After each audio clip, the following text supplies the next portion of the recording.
Di sini saya akan mendemokan dulu aplikasi yang telah saya buatnya ya. Ini CRUD sederhana menggunakan CI4. Nah, jadi ini buat halaman utamanya, indeksnya, timeline program kerja. Nah, ini datanya udah diambil dari database. Ada 4 data. Terus misalkan kita lihat selengkapnya. Nah, ketika mengklik selengkapnya itu, nah yang muncul itu adalah proker dan webinar kesehatan. Webinar kesehatan ini nanti masuknya itu ke alias ini, jadi kita nggak pakai ID, kita pakainya alias, dan di sini menampilkan semua detailnya ya. Terus ini bisa edit sama delete, kita coba edit dulu. Yang pertama, ini webinar kesehatan, misalkan ini aja deh, kita edit, lalu kita submit. Nah, ini ada session, di atasnya data berhasil diubah. Nah, ini yang tadi webinar kesehatan jadi edit. Tuh.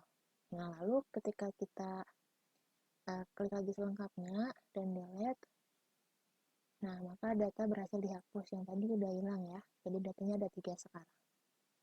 Nah, terus mau nambah data, misalnya yang tadi webinar ya, webinar kesehatan. Kita masukin datanya dulu, tambah baru webinar. Tujuannya mempercepat, divisinya dari divide sospol misalnya. Lalu kita submit. Nah, data berhasil ditambahkan dan bakal ada di paling bawah. Nah, ini webinar kesehatan, tambah baru webinar. Oke, nah sekarang langsung aja ya ke codingannya.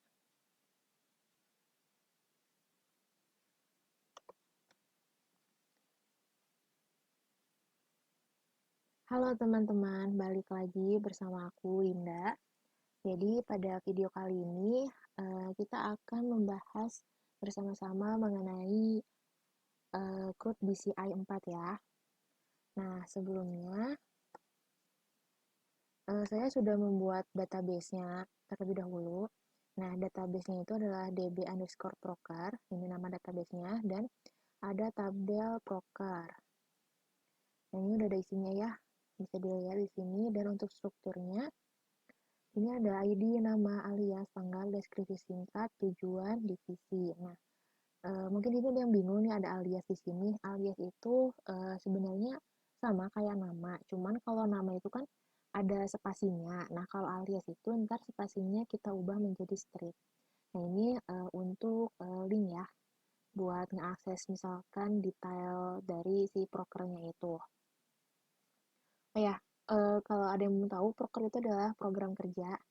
Jadi di sini kayak kita membuat program kerja apa saja yang dilakukan di sebuah organisasi gitu, misalnya ya.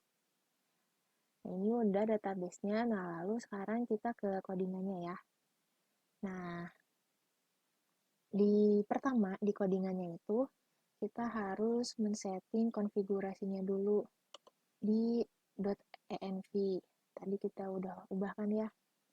Nah, di sini tuh yang perlu kita ubah, yang pertama ini mungkin tadi udah ya, development, environment-nya kita ganti. Nah, lalu ada base URL.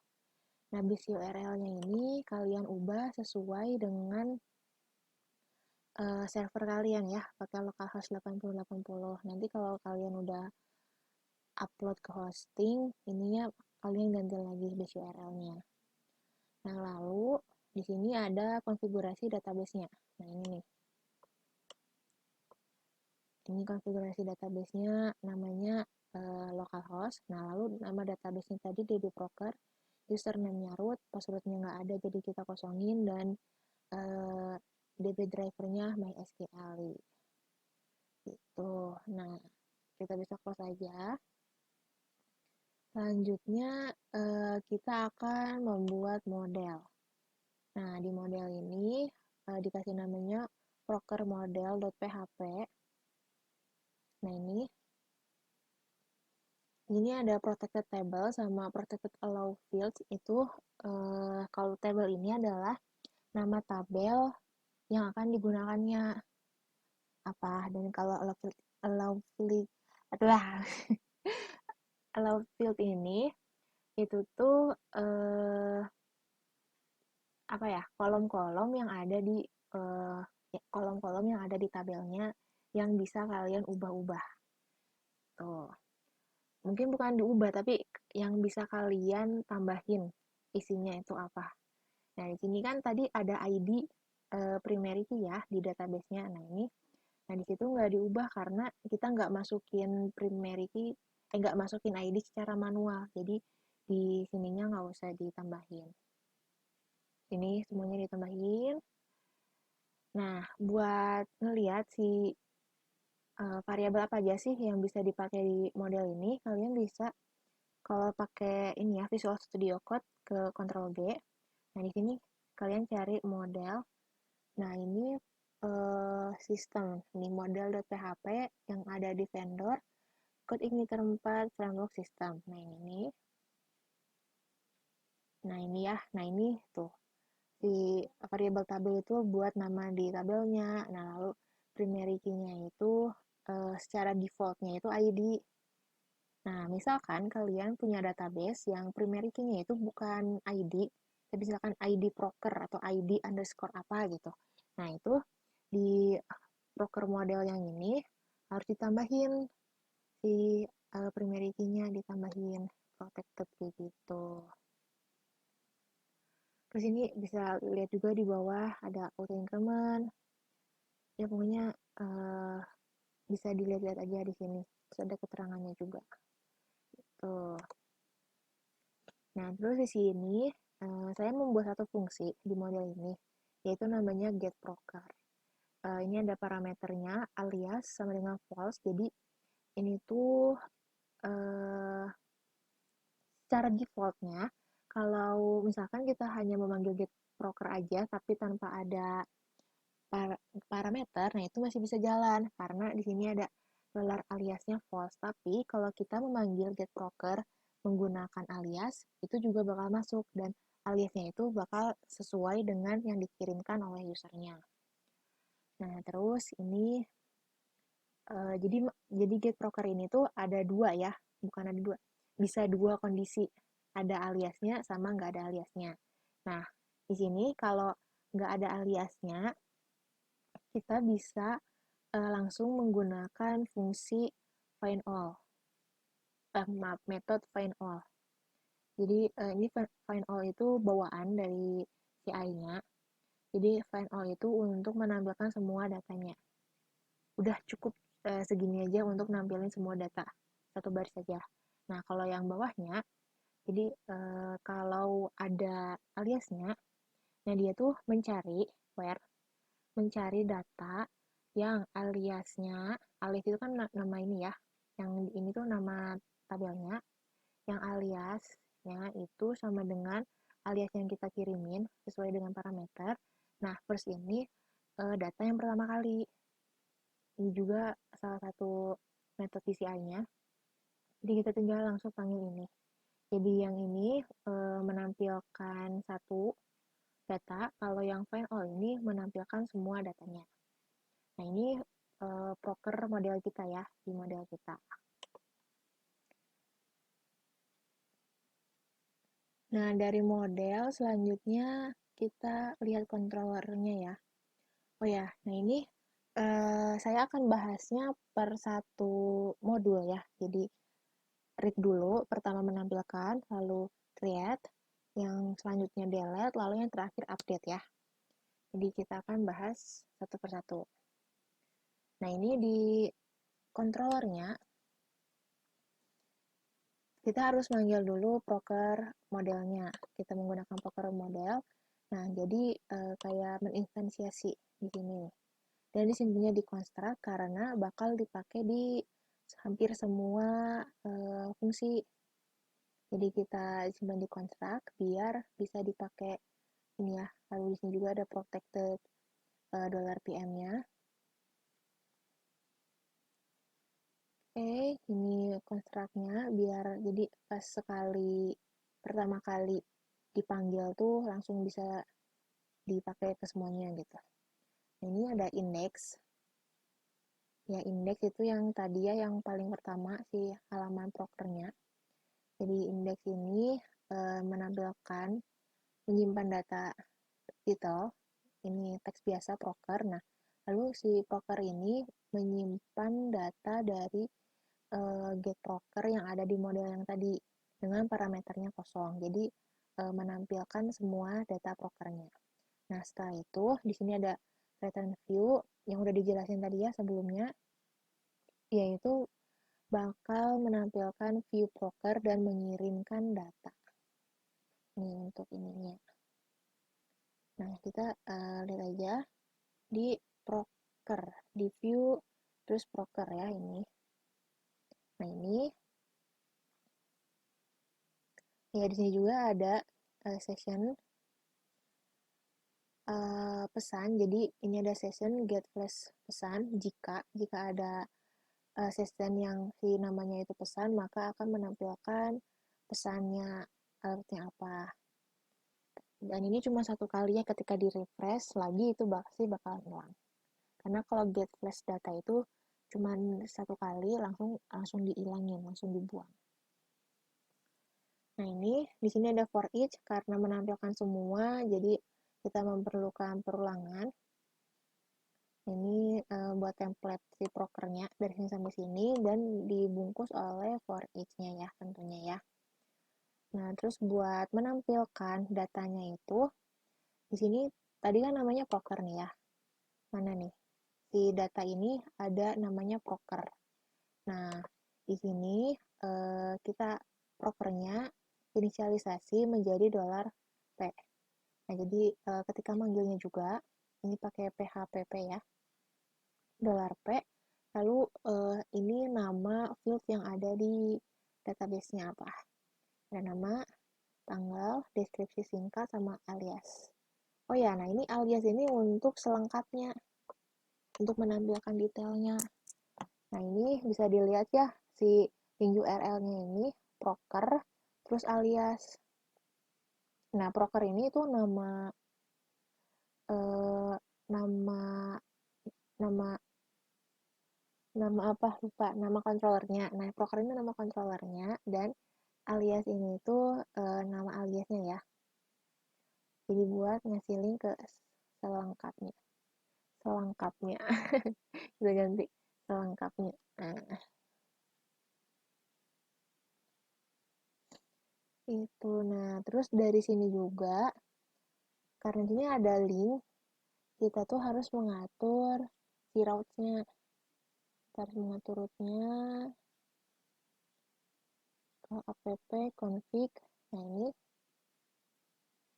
jadi itu tadi linknya itu proker dan itu ada parameternya ya. Nah, parameternya itu di sini ditangkap dengan segmen. Nah, segmen ini tuh bisa berisikan string atau juga integer. Jadi bebas gitu mengisi apapun. Nah, terus buat manggilnya itu di sini kan proker controller, detailnya itu adalah metodenya dan $1 ini tuh si yang merepresentasikan si segmen ini. Jadi merepresentasikan parameternya. Kita menggunakan $1. Oh ya, nah terus ini ya, ada yang di paling atas. Ini tuh untuk menampilkan yang tadi yang paling pertama, menampilkan semuanya. Jadi ininya di root, terus controller proker metodenya index gitu. Oke, nah sekarang kita mau yang tambah ya. Mau yang tambah coba kita lihat dulu. Oh, ini udah ditambah. Ini dulu. Nah, ini tambah data. Nah, ini ya, linknya itu localhost 8080 dan ininya URL adalah tambah. Nah, ini rootnya juga tambah. Terus ini kontrol tambah, kita manggilnya metode tambah. Kita coba lihat dulu ke controllernya ya, controller tambah. Nah, di sini. Nah, di sini tuh ada data juga yang berisikan validasi. Nah, validasi ini ngambil dari config service validasi. Nah, ini tujuannya tuh untuk mengambil error yang dituliskan ketika waktu nge-save-nya. Terus ini biasa return view untuk menampilkan halaman from add ya, dan mengirim datanya. Nah, terus udah deh, tinggal nampilin aja kan ini mah ya. Nah, ini nampilin. Nah, baru ketika di-submit, dia tuh bakal manggil controller baru. Nah, maksudnya metode baru ya. Nah, ketika diklik itu, dia bakal menampilkan ini, mengambil variabel metode. Aduh, maaf, Pak Beliot. Mengambil fungsi save ini, gitu.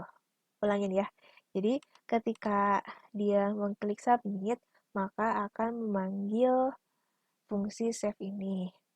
Nah, ini fungsi save ini pertama tuh dicek dulu validasi. Ini salah satu penulisan validasi di CI kayak gini ya. Jadi nama ini adalah name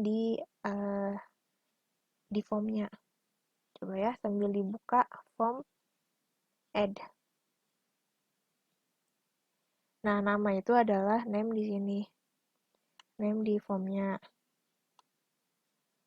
Nah, terus nah ini rules-nya itu is unique, proker titik nama, proker ini adalah nama tabelnya, dan nama itu adalah namanya ya, si name-nya. Is unique itu artinya nggak boleh ada yang sama.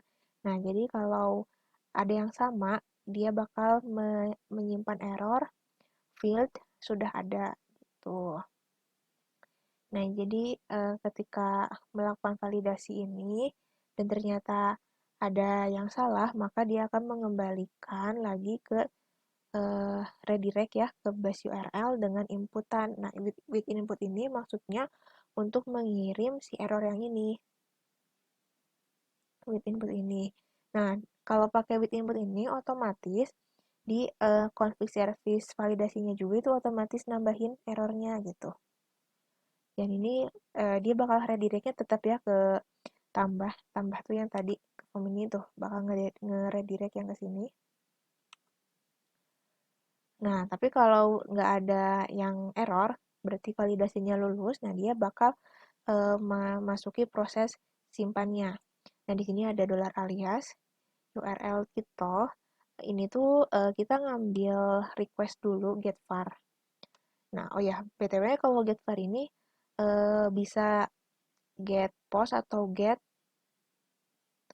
post atau get gitu. Jadi bisa metodenya post atau get. Iya, bisa post atau get gitu. Nah, kalau get get jadi bisa juga get atau get post gitu. Tapi ini kita pakainya get var yang bisa dua-duanya.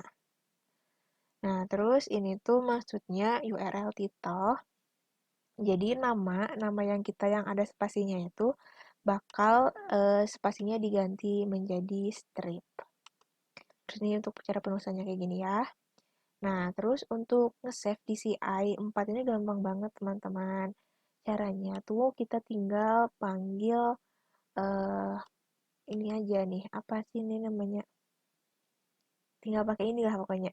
Di SPM ini kan model kita, nah lalu menggunakan metode save. Udah beres. Nah, terus ini tinggal ini nama alias ini yang ada di database kita. Terus ini udah tinggal manggil-manggilin request get var nama, terus ini alias yang tadi kan yang telah dibuat, terus udah tinggal masuk-masukin dan selesai. Nah, terus ketika proses ini selesai, maka kita juga membuat membuat session baru di flash data, namanya itu pesan, dan isi pesannya itu adalah data berhasil ditambahkan. dan kita akan meredirect lagi ke proker gitu. Kita contohin ya. Nah, ini contohnya tuh misalkan ada yang error. Ada yang error, tadi namanya apa ya? Kita ulangin dulu ya. Oh, kurban nih. Misalkan ada namanya kurban. Kita coba, kan namanya nggak boleh ada yang sama ya, kurban. Terus tanggalnya kita bedain mungkin ya. Terus divisinya kita isi asal dulu. Nah, tuh di sini dia bakal ngedirect tetap ketambah dengan ngasih informasi nama sudah ada. Ini di tadi ya, sampai yang validasi error itu. Terus kita sekarang coba data baru yang belum ada datanya.